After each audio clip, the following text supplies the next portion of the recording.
माता की। असम की आज इस धरती, पावन धरती पर अपने इस पूरे जोश और खरोश के साथ आए हुए मेरे सभी पन्ना प्रमुखों को मैं बहुत बहुत अभिनंदन करता हूं, बहुत बहुत प्रणाम करता हूं। आज इस पन्ना प्रमुख के इस सम्मेलन में हमारे बीच में उपस्थित असम प्रदेश के अपने लोकप्रिय मुख्यमंत्री और सबके प्रिय मामा हेमंतो बिश्व शर्मा जी को, हमारे मंच पे उपस्थित भारतीय जनता पार्टी के प्रदेश के अध्यक्ष ऊर्जावान मेरे मित्र दिलीप सैकिया जी, भारत सरकार के केंद्रीय मंत्री और आप सबके इस क्षेत्र के प्रिय नेता, पूरे असम के पूर्व मुख्यमंत्री के रूप में काम किए हुए श्री सर्बानंद सोनोवाल जी, मंच पर उपस्थित भारतीय जनता पार्टी के राष्ट्रीय उपाध्यक्ष और इस राज्य के चुनाव के प्रभारी बैजनाथ पांडा जी, हमारे इस राज्य के पार्टी के प्रभारी हरीश द्विवेदी जी, हमारे स्टेट जनरल सेक्रेटरी ऑर्गेनाइजेशनल आदरणीय रविंद्र राजू जी, हमारे ऑनरेबल मिनिस्टर प्रशांत फुकन जी, बिमल बोरा जी, कामाख्या प्रसाद तासा जी, हमारे नेशनल सेक्रेटरी, हमारे सांसद रामेश्वर तेली जी, छत्तीसगढ़ से आए हुए अपने सांसद विजय बघेल जी,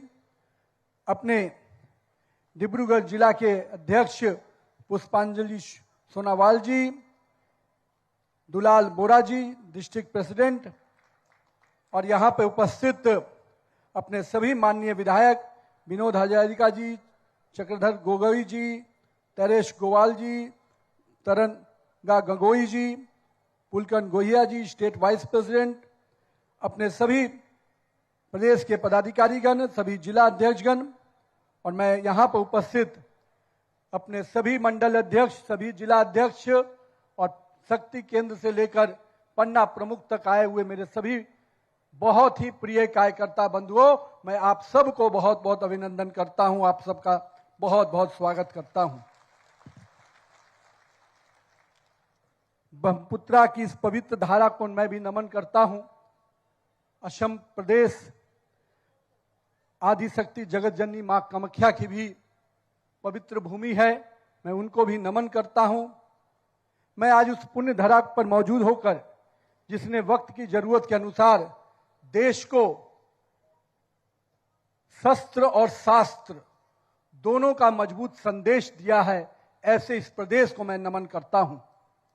असम की संस्कृति नव जागरण की दिशा देने वाले महापुरुष श्रीमंत शंकर देव जी को भी नमन करता हूं, जिनकी भक्ति ने जो धारा बहाई वो आज विशाल नदी का स्वरूप लेकर हम सबके बीच में है।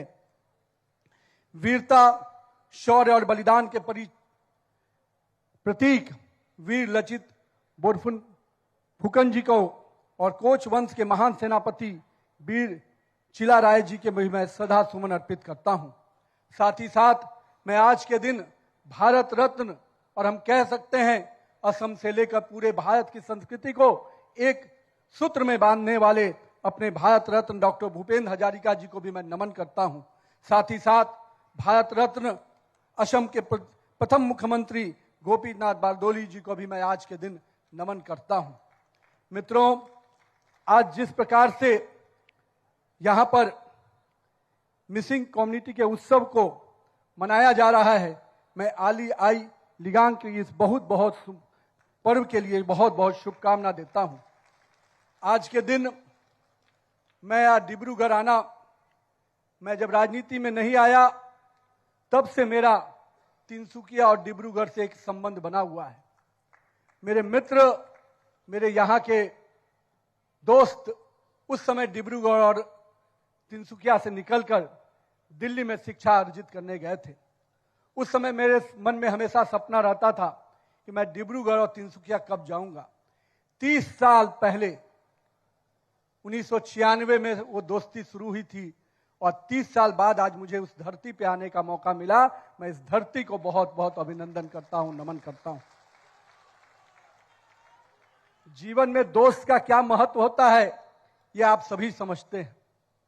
मैं जब असम में दिलीप सैकिया जी प्रदेश अध्यक्ष थे युवा मोर्चा के, उस समय जब आया था तो 26 में से 22 जिला घूमा, लेकिन शायद वो सौभाग्य मुझे आज मिला कि मैं आज इस धरती पे आ पाया। आज जिस प्रकार से सभी अलग अलग कम्युनिटी के लोगों ने जिस प्रकार से सम्मान दिया, मैं उन सभी कम्युनिटी के मोना वाला करारी के मटक समाज को, मोरंग को, चाय बगान के अपने लोगों को, ओहम समाज के लोगों को, सुतिया समाज के लोगों को, गोरखा समाज के लोगों को, बंगाली भाषी लोगों को, हिंदी भाषी लोगों को और देवरी लोगों को मैं बहुत बहुत अपने सभी भाई बहनों का आभार व्यक्त करता हूं जिन्होंने मुझे आज कहीं न कहीं कृतज्ञ किया है। मैं मित्रों यहां पर आप सबके बीच में केवल एक राजनीतिक उद्देश्य से नहीं आया हूं। हम वैसे लोग हैं, हम वैसे पार्टी के लोग हैं जिस पार्टी का पहला ही नारा है कि हम नेशन फर्स्ट की पॉलिसी पे काम करते हैं, पार्टी नेक्स्ट की पॉलिसी पे काम करते हैं। हम सेल्फ को हमेशा पीछे रखकर काम करते हैं। आज मैं इसलिए असम के लोगों के उस आवाज को बुलंद करने आया हूं कि जिस असम को पूर्वोत्तर का विकास द्वार माना जाता था, पूर्व के दिनों में यहां को विकास के दूर, यहां हमेशा संघर्ष का दौर चलता था। आज पूर्वोत्तर का यह विकास द्वार जो है वो आज विकास के द्वार के रूप में नॉर्थ ईस्ट में नजर आ रहा है। मैं इसके लिए तहे दिल से माननीय प्रधानमंत्री जी को और अपने मुख्यमंत्री जी को बहुत बहुत बधाई देता हूं।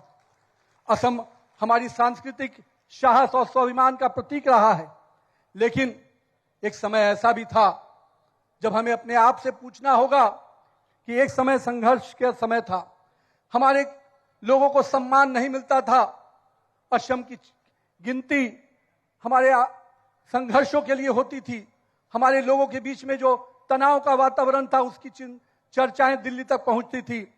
लेकिन मुझे खुशी है कि आज का असम संघर्ष के लिए नहीं जाना जाता, आज का असम असीम संभावनाओं के लिए जाना जाता है। असम को ऐसा नेतृत्व मिला है जो असम के लोगों को नई संभावनाओं के साथ पूरे देश में एक अलग स्थान बना रहा है। मैं इसके लिए यहाँ के नेतृत्वकर्ता माननीय मुख्यमंत्री जी को और उनकी पूरी टीम को मैं बधाई देता हूं। मैंने भी असम का वो दौर देखा है जब मैं दिल्ली में पढ़ाई करता था। हम बिहार से लोग भी पलायन करके दिल्ली पढ़ने गए थे। उस समय नॉर्थ ईस्ट के हर एक राज्यों से हमारे युवा साथी निकलकर दिल्ली अपना एजुकेशन के दृष्टि से, परीक्षा रोजगार के दृष्टि से जाते थे। पर आज असम के लोगों का वो आत्मविश्वास देकर, असम के लोगों के चेहरे पर मुस्कान देकर एक तसल्ली होती है कि यही है भाजपा की सरकार, यही है विकास की सरकार जो लोगों के चेहरे पर खुशी लाने का काम करती है। आज जो आत्मविश्वास आपके बीच में दिख रहा है वो आत्मविश्वास हर गरीब के को घर मिलने के दिख रहा है। महिलाओं को कैसे गैस कनेक्शन मिला इस रूप में दिख रहा है। आज मुफ्त इलाज की सुविधाएं कैसे मिली इस ओर दिख रहा है। बहुत लोग कहते हैं कि भाजपा को कठोर सरकार देती है। हाँ, हम कठोर हैं, हम राष्ट्र की सुरक्षा के लिए कठोर हैं। हाँ, हम कठोर हैं, हम असम की असीमितता को बचाने के लिए कठोर हैं। हाँ, हम कठोर हैं क्योंकि हम भ्रष्टाचार के जीरो टॉलरेंस की नीति पर काम करते हैं। न खाएंगे न खाने देंगे, इस परंपरा को लेकर हम आगे काम करते हैं। मित्रों, जिस असम को शांति, सुरक्षा और विकास के रूप में देखने का लोगों ने सपना देखा था, लोगों ने उसको हमेशा अपने वोट बैंक की राजनीति के लिए यूज किया। मैं इसलिए आज इस बात को कह रहा हूं, जिस राज्य में विकास के लिए नीति बननी चाहिए थी, एक सक्षम नेतृत्व दिखना चाहिए था, जनता के प्रति काम करने की नीयत दिखनी चाहिए थी, लेकिन पूर्व की सरकारों ने जो कांग्रेस तथाकथित यहां पर वोट बैंक की राजनीति करती थी, उसके पास न नीति थी, न नीयत था और न नेतृत्व था। हमें गर्व है कि हमारे पास नीति भी है, हमारे पास हमारी नीयत भी है और हमारे पास सक्षम नेतृत्व नरेंद्र मोदी और हेमंत बिश्व शर्मा जैसा नेतृत्व भी है। यह इस बात का परिचायक है कि हम जनता के साथ जुड़कर काम कर रहे हैं। कल तक जो देश में जब सरकार कांग्रेस की सरकार चलती थी तो सैनिकों के सर काट दिए जाते थे और सरकारें मौन रहती थी, पर आज नरेंद्र मोदी की सरकार ऐसी है कि अगर कोई गोली भी चलाता है तो सेना को खुली छूट है, तुम गोला दागो, हम पूरी तरह से तुमको तैयार रखना चाहते हैं। ये ऐसे ही नहीं परिवर्तन आया है, ये परिवर्तन आपके वोट से आया है, ये परिवर्तन आपके संघर्ष से आया है, मेरे यहां हजारों कार्यकर्ताओं के मेहनत से आया है। आपने सोचा होगा कि क्या बदला है। आज कश्मीर में तिरंगा लहरा रहा है, जब कश्मीर में पाकिस्तान के झंडे लहराते थे, दिल्ली की बैठी सरकार मौन रहती थी, पर आज कश्मीर में तिरंगा लहरा रहा है। मैं इसी असम में कई बार आया हूं, मुझे याद है 1962 का वो समय, 1962 के शहीद श्रद्धांजलि यात्राओं का जो कार्यक्रम हम लोग करा रहे थे, 50 साल पूरा हुआ था 2012 में। मैं शहीद श्रद्धांजलि यात्रा के कार्यक्रम में आया था और मैं जब तवांग की, गुवाहाटी से तवांग की यात्रा में गया तो मैं जब वहां पूछता था वहां के सैनिकों से, वहां के लोगों से कि आखिर हमारी ये सड़कें कच्ची क्यों हैं। हम चाइना की सीमा पर जाकर देखते थे तो पक्की सड़कें नजर आती थी और हमारी सीमाओं तक कच्ची सड़कें नजर आती थी। लोग कहते थे कि सरकार का आदेश नहीं है, सरकार हमें सड़क बनाने इसलिए नहीं कहती क्योंकि कहीं ना कहीं विदेशी ताकतें हमारे जमीन पे आ जाएंगी। ये सोच थी उस समय की सरकार की, और मुझे गर्व है अपने नेता नरेंद्र मोदी पर कि उन्होंने कहा कि नहीं, हम पूरी तरह से सरहद तक सड़क बनाएंगे, और सड़क ही नहीं पूरा एयरबेस तक बनाने का काम किसी ने किया तो आपकी सरकार ने किया है। मित्रों, ये परिवर्तन है, ये परिवर्तन नीयत का है, ये परिवर्तन नीति का है, ये सक्षम नेतृत्व का परिवर्तन है। मैं इसलिए इस बात को कह रहा हूं मित्रों कि आप कार्यकर्ता सोचते होंगे कि क्या क्या बदला है। मित्रों, पूरी फिजा बदल रही है और इस बदली हुई फिजा में आपके चेहरे की मुस्कान बताती है कि आज असम में भी बदलाव आया है। आज जिस कार्यक्रम के दृष्टि से हम लोग उपस्थित हुए हैं, मैं बूथ के सभी पन्ना प्रमुखों को आज देख रहा था। एक एक विधानसभा की जब चर्चा उठी, डिब्रूगढ़ हो, लाहुगंज छाबुआ हो, दलिया जान हो, नहर कटिया हो, टिंग ख्वाग हो या ख्वांग हो, 6 विधानसभा के कार्यकर्ताओं को जो जोश में देखा तो मुझे लगा हमारा पन्ना प्रमुख अगर इतना मजबूत है तो मेरा बूथ भी मजबूत होगा और मेरे को चुनाव जीतने में कोई दिक्कत नहीं आने वाली है। मित्रों, हम जीत की हैट्रिक लगाने के लिए आए हैं, लेकिन मित्रों जीत की हैट्रिक से मन मेरा नहीं बनने वाला है। मैं मानता हूं कि मैं अगर आज आपके बीच में आया हूं तो आपका अध्यक्ष होने के नाते, पार्टी का अध्यक्ष होने के नाते मैं कुछ मांगने आया हूं। आपके दिलीप सैकिया जी, आपके मुख्यमंत्री जी, आपका पूरा प्रदेश नेतृत्व ने आपके साथ मिलकर काम किया है, तो इसके लिए तो छोटी जीत नहीं मिलनी चाहिए। मुझे जानकारी मिला कि 26 में से 21 प्लस सीटें हम इस जोन में जीते हैं। मैंने ये माना है कि आज का ये सम्मेलन जिन विधानसभाओं से कार्यकर्ता आए हैं उनमें तो जोश देगा ही, जिन विधानसभाओं से कार्यकर्ता आने वाले दिनों में कार्यक्रम करेंगे उनके लिए भी संकल्प है कि हम 26 की 26 सीटें भाजपा की झोली में, एनडीए की झोली में डालें। लेकिन मित्रों, इसके लिए कुछ करना पड़ता है। आपने विधानसभा चुनाव में 37 से 38% वोट लाया है, लोकसभा चुनाव में आप 46 से 47% वोट गए हैं। मैं आपको लक्ष्य देता हूं, अपने आप को संकल्पित कीजिए और हम इस बार 50% से अधिक वोट हर बूथ पर लाने का संकल्प लेके जाएंगे। ये संकल्प केवल आपको जीत नहीं दिलाएगा, उस कांग्रेस की नैया को हमेशा के लिए डुबो देगा जो कांग्रेस इस देश के साथ खेलती है, इस देश की सुरक्षा के साथ खेलती है। अगर हमको उनको जवाब देना है, अगर हमको करारा जवाब देना है, तो जो ताकतें, जो कांग्रेस के लोग विदेशी लोगों से मिलकर इस देश की सुरक्षा के साथ समझौता करते हैं, उनको जवाब देना होगा डिब्रूगढ़ की इस जनता के द्वारा। मैं इसलिए आप सबसे कहूंगा, एक एक व्यक्ति से संवाद कीजिए, एक एक घर जाइए और जनता के बीच में अपने नेतृत्वकर्ता के कामों को, अपने विकास के कामों को, अपने विचारों को, अपनी नीतियों को लेकर जाइए। जनता निश्चित रूप से आपके साथ खड़ी हो जाएगी और जो लक्ष्य हम लोगों ने तय किया है उस लक्ष्य को पूरा करने में कोई दिक्कत नहीं आएगी। मित्रों, आज का वो समय है, हम लोग को ध्यान में होना चाहिए। बहुत बड़ी बड़ी बातें हो रही हैं, लोग कह रहे, उनसे पूछता हूं, क्या असम के लोगों का हक छीनने का हक है आपको? क्या असम के लोगों को जो सुविधाएं मिलनी चाहिए थी, जहां यहां के संसाधनों का जो हक असम के लोगों का होना चाहिए था, क्या आपने बांग्लादेशी लोगों को देने का ठेका ले लिया है? क्या बांग्लादेश के चंद वोट की बैंक की खातिर आपने असम के लोगों के हितों की समझौता किया है? मैं खुश हूं और मैं बधाई देता हूं यहां के मुख्यमंत्री जी को कि उन्होंने असम के लोगों को चुना, न कि वोट बैंक की राजनीति को चुना। और असम के लोगों को निश्चित रूप से असम का जो हक है, जो यहां के संसाधनों पे, यहां के योजनाओं पे जो उनका हक है, वो हक दिलाने का संकल्प लिया। और यही कारण है कि आज पूरी कांग्रेस बेचैनी में है। और इसका असर तो यही नहीं हो रहा है मित्रों, अभी हमारे मुख्यमंत्री जी कर रहे थे कि असम का ये जो बांग्लादेशी घुसपैठ निकालने का कार्यक्रम जो चल रहा है, उसका असर यही नहीं, बंगाल में भी हो रहा है, केरल में भी हो रहा है। पूरा देश अब इस मिशन के साथ जुड़ गया है। इसलिए मित्रों, हम लोग सब कोई मिलकर इस पूरे मुहिम को अपने लोगों की रक्षा के लिए, अपने लोगों की सुरक्षा के लिए निश्चित रूप से इस मुहिम को आगे बढ़ाएंगे।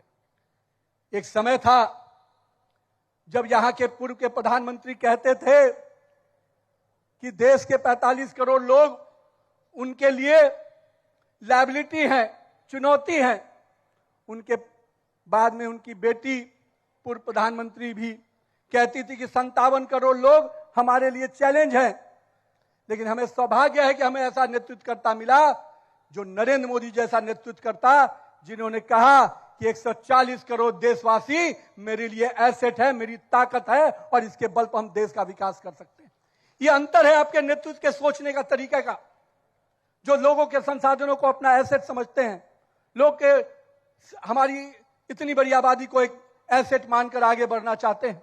उनको मालूम है कि अगर 140 करोड़ देशवासी अगर पूरी तरह से संघर्ष के साथ इस देश को आगे बढ़ाने में निकल पड़ा, तो कोई ताकत नहीं है विश्व में जो भारत को विश्व गुरु बनाने से रोक दे। इसलिए मैं मित्रों आज आप सबसे इन बातों को इसलिए करने आया हूं कि आज असम बदल रहा है। इस बदले हुए असम को और ताकत देनी है। पिछले 10 वर्षों में हमने केवल विकास की बात नहीं की, हमने असम के विरासत को बचाने की बात की और असम के विरासत को और मजबूत करने का काम किया है।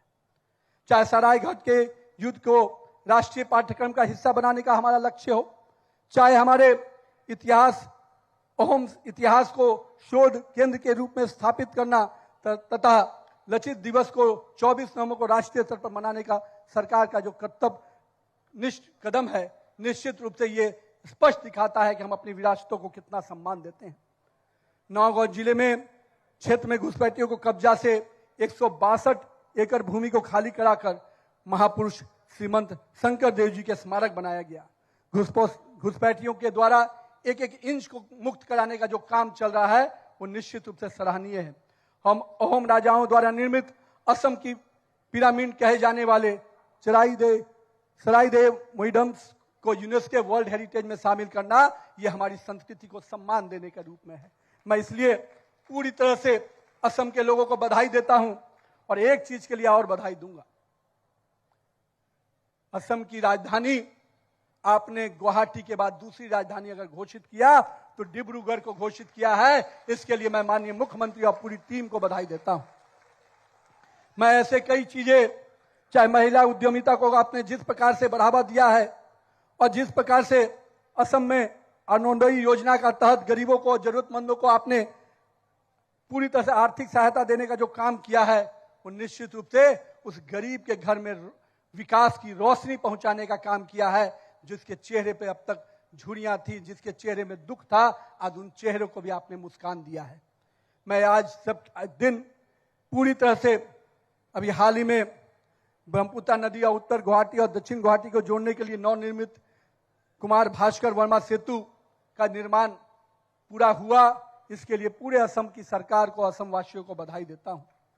ऐसे कई योजनाएं हैं पूर्वोत्तर के राज्यों को, जिस प्रकार से अभी सेमीकंडक्टर से लेकर वंदे भारत एक्सप्रेस का गिफ्ट माननीय प्रधानमंत्री जी ने दिया। एक वाक्य मुझे ध्यान में आता है कि जब एक बार नेहरू जी कहते थे कि my heart felt with the people of Assam, जब असम पर त्रासदियाई हमला हुआ तो घड़ियाली आंसू बहा रहे थे। लेकिन आज आपके प्रधानमंत्री जी मात्र 11-12 वर्षों में 38 बार अगर असम आते हैं तो उनका कमिटमेंट असम की जनता के साथ दिखता है। हम केवल बोलते नहीं कि हम नॉर्थ ईस्ट को विकास का द्वार मानते हैं, नॉर्थ गुवाहाटी को, असम को, हम उसको करके दिखाते हैं। ये उनकी किस प्रकार की उनकी भावनाएं हैं ये स्पष्ट रूप से दिखता है। मित्रों, मैं आप सबके साथ आज इस कार्यक्रम में संकल्पित होने के लिए आपको आग्रह कर रहा हूं कि जिस असम की चर्चा उग्रवाद के कारण होती थी, जिस असम की चर्चा सीमाओं के असुरक्षित होने के कारण होती थी, जहां निवेशक डरते थे, जहां युवाओं के सपने टूटते थे, आज उस असम को केवल हम विधायक और सांसद चुनने के लिए नहीं आए हैं। आज उस असम को विरासत के साथ विकास के सपने को साकार करने के लिए हम आगे बढ़ रहे हैं। मेरे मित्रों, हम आज आप सबके इस आग्रह के साथ कि आइए इस असम को विकास के पैमाने पर और आगे बढ़ाना है। असम को जिस प्रकार से माननीय प्रधानमंत्री जी ने अपने दिल में जगह दी है, विकास के एक एक आईने को उन्होंने आगे बढ़ाया है। मैं याद करता हूं वो दिन जब जनधन खाता खुल रहा था, लोग कहते थे कि गरीबों का मजाक उड़ाया जा रहा है। लेकिन याद करिए वो दिन जब इस देश का प्रधानमंत्री कहता था कि मैं 1 रुपया बेचता हूं तो मात्र 15 पैसे गरीब के खाते में पहुंच पाता है। पर आपके प्रधानमंत्री जी जनधन खाते के साथ जो क्रांति लाए, हर गरीब का जब खाता खुला तो उसका सम्मान भी भरा और दिल्ली से 1 रुपया चलता है तो सीधे गरीब के खाते में पहुंचता है। ये सबसे बड़ी उपलब्धि है पिछले दिनों। हम कहते हैं, उसको करके दिखाते हैं। और मैं इसलिए आज कहता हूं कि गरीब के चेहरे पे मुस्कान आई तो मोदी और हेमंत बिश्व शर्मा जैसा नेतृत्व के कारण आई, हमारे भाजपा के एनडीए की सरकार के कारण आई है। तो हम सबको एक मजबूत असम, विकसित असम और सुरक्षित असम बनाने का संकल्प लेना है। आइए वीर लचित बोरफुकन की वीरता को हम स्मरण करें, मां कामाख्या की शक्ति को स्मरण करें, ब्रह्मपुत्रा की उस ऊर्जा को अपने संकल्प में उतारे। असम झुकेगा नहीं, असम रुकेगा नहीं, असम आगे बढ़ेगा। इस संकल्प के साथ आगे बढ़िए। मित्रों, मैं अपने सभी पन्ना प्रमुख कार्यकर्ताओं को ये आज शुभकामना देता हूं कि असम की जीत पूरे देश के लिए मिसाल बने और अपने नेतृत्वकर्ता नरेंद्र मोदी के विश्वास के रूप में जिस प्रकार से असम से उनका जुड़ाव है, हम सब मिलकर असम से एक ऐसी जीत दे कि पूरे देश में इसका संवाद जाए। तो आइए असम के विकास का संकल्प ले और हर बूथ पर जाकर कमल खिलाने का संकल्प ले। बहुत बहुत धन्यवाद। जय हिंद, जय असम। आदरणीय नितिन नवीन जी को बहुत बहुत धन्यवाद देता हूं। आपने बहुत माता के जय, नितिन नवीन जी जिंदाबाद, नितिन नवीन जी जिंदाबाद, हिमंत शर्मा डांगरिया जिंदाबाद, दिलीप भाईका डांगरिया जिंदाबाद, सर्बानंद सोनोवाल डांगरिया जिंदाबाद, बोलो बोलो भारत माता की जय, भारत माता की जय।